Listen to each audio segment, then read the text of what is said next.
We have with us Dr. Loveleen Shukla, Principal Scientist, Microbiologist, Indian Agriculture and Research Institute. Thank you, ma'am, for having. It's a pleasure having you here. Thank you.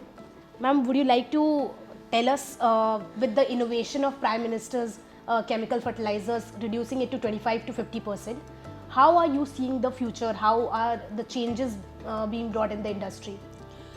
If you see industrial point of view, they will be having if the quality product is launched in the market and provided to the end users, mostly say farmers, then it has a deep potential. But if we will going for the spurious products, then again we will be a failure. So we have to go for the biofertilizers or the biologicals. To reduce the chemical input, we have to maintain the quality of the product. Ma'am, इस industry में जो change हो रहा है, is it that the biologicals are changing the chemical fertilisers? We have already heard about that the balance has to be created between chemical fertilisers and biologicals, but how is this industry change and trend shaping the future and bringing a hope to a better Viksit Bharat mission? Viksit Bharat is one side. Actually what we are doing या जो हो रहा है, आप जान सकते हैं आज़ादी के बाद भी हम जो खेती करते थे, केमिकल रहित खेती होती थी, जो हम खाद बनाते थे और अलग अलग बायोलॉजिकल्स ऑलरेडी उसमें थे. The thing is that we use excessive use of chemicals से हमारी soil health and environment health everything has deteriorated. Now the industry has shifted, a good industries have come to go for the bioproducts or biologicals. So this biofertilizer, if we are successful in a year or two, they will make a dramatic change in our Indian agriculture. That is 100%. So what are some international best practices in India that India should adopt in this sector? India, the best and the most, you can say the most important in area of biofertilizers, I will say the selection of the microbial strain, number one, whether the strain is efficient, whether it is non-pathogenic, and then maintaining the quality of your product. That is the most important. We should not go for the what you can say profits, or we should not give the spurious product.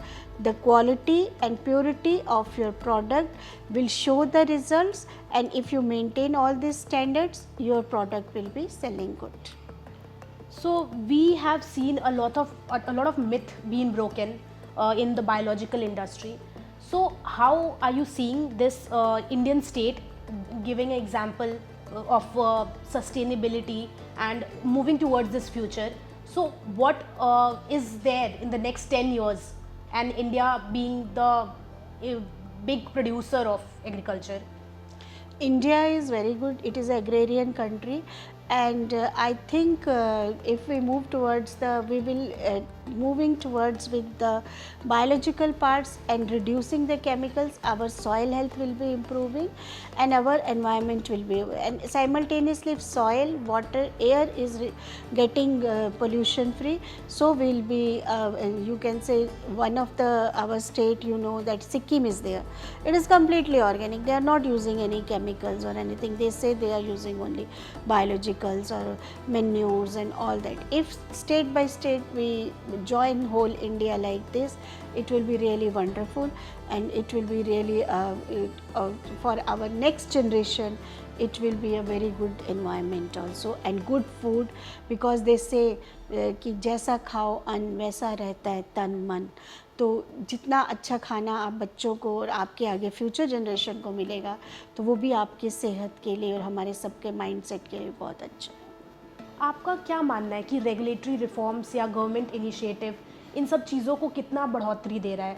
मतलब हमने देखा है कि ये changes अगर कोई ला सकता है तो वो स्कीम्स या गवर्नमेंट इनिशिएटिव ही वो पहला कदम है.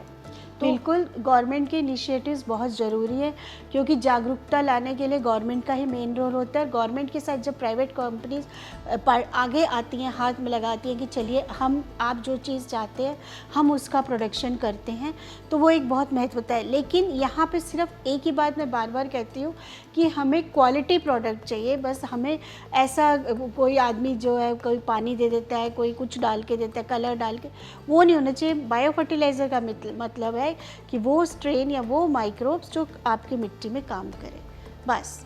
तो क्वालिटी ऑफ प्रोडक्ट जो है वो ज़रूर होना चाहिए, उस पर कोई छेड़छाड़ नहीं होनी चाहिए। मैम, आपका क्या मानना है कि अगर हम फ्यूचर में चेंजेस करें और बायोलॉजिकल की तरफ जाते हैं, तो क्या एग्रीकल्चरल का एक्सपेंशन और इंडिया में ज़्यादा होगा और सॉइल की फर्टिलिटी तो बढ़ेगी ही, एक्सपोर्ट भी ज़्यादा होगा, स्केलिंग होगी, तो हमें क्या सॉइल की फर्टिलिटी के लिए भी, मतलब हर सॉइल की अलग नीड्स है, जैसे आपने बोला एक सॉइल को 2 डिफरेंट जगह पे एक बायोलॉजिकल्स लगाओ, फिर केमिकल फर्टिलाइजर्स लगाओ, फिर उसको इंटीग्रेट करो, तो आपका क्या लगता है कि अगर एक्सपैंड करना है तो सॉइल की फर्टिलिटी के लिए और इंडियन इकोनॉमिक की ग्रोथ के लिए हमें इन सब चीज़ों पे कितना महत्व देना चाहिए?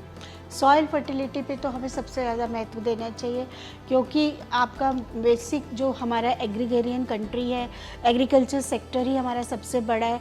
तो अगर हमें सॉइल फर्टाइल होगी तो आपका जो ईल्ड है, जो आपको कोई भी क्रॉप लगाएंगे वो भी आपको मैक्सिमम होगा।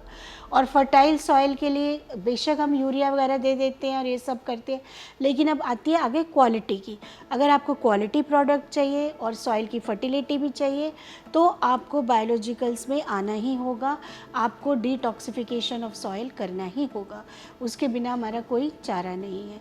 मैम, क्या एक बड़ी अचीवमेंट इन 2047 विकसित भारत 2045 में आप क्या चाहती हैं कि एक अचीवमेंट ऐसा जो इस इंडस्ट्री को थोड़ा बदलाव ला देगा? आपको ऐसा लगता है कि ये इम्प्रूवमेंट तो होना चाहिए, चाहे वो फार्मर्स में हो, इंडस्ट्री में हो, या प्रीचर्स में हो, चाहे गवर्नमेंट स्कीम्स इनिशिएटिव्स में हो?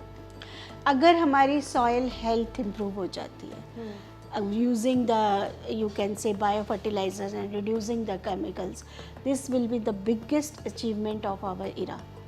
बिकॉज एट प्रेजेंट जो हमारी सॉइल की हेल्थ है, अगर आप अक्रॉस द इंडिया जाओगे सबसे पोरेस्ट है। सबसे प्रॉब्लम आ रही है कार्बन कंटेंट हमारी सॉइल का, ऑर्गेनिक कार्बन बिल्कुल कम हो चुका है। तो अगर हम अपने कार्बन की तरफ ही बढ़ जाते हैं और अगर हम उसका बढ़ोतरी करते हैं, जैसे कि रेजिड्यू को मैनेज कर लेते हैं विद इन द फील्ड, या हम उसकी कंपोस्ट बना के डाल जाते हैं, कुछ हम बायोलॉजिकल्स डाल देते हैं, तो आपकी सॉइल की बैकबोन सशक्त हो जाएगी। अगले 10-15 साल में जो है आपकी सॉइल जो है पुरानी मिट्टी की जो वो सौंधी स्मेल आती थी और जो हमारी मिट्टी थी उसकी शक्ति वापस आ जाएगी। तो मैं तो चाहती हूँ कि हमारी सॉइल का जो है कंप्लीट स्ट्रक्चर जो है चेंज हो जाए।